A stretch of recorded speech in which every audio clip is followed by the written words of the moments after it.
নাটোরের বড়াইগ্রাম উপজেলার জোনাইল ইউনিয়নের দিঘইর কুমিল্লাপাড়া গ্রামে ব্যাটারি চালিত ইজি বাইকের ধাক্কায় আব্দুর রহিম নামে ৭ বছর বয়সী এক শিশুর মর্মান্তিক মৃত্যু হয়েছে। শনিবার সকাল 8:30টার দিকে রাস্তা পারাপারের সময় এ দুর্ঘটনা ঘটে। নিহত আব্দুর রহিম একই গ্রামের মোহাম্মদ শাহ আলমের ছেলে।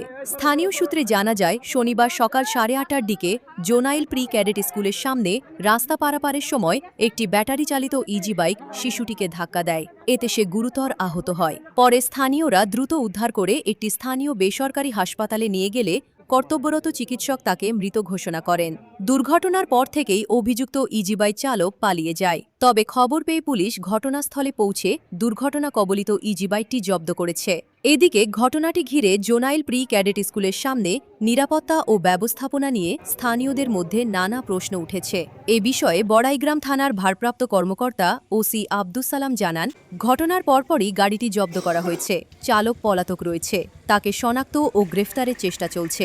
এ ঘটনায় আইনগত ব্যবস্থা প্রক্রিয়াধীন রয়েছে।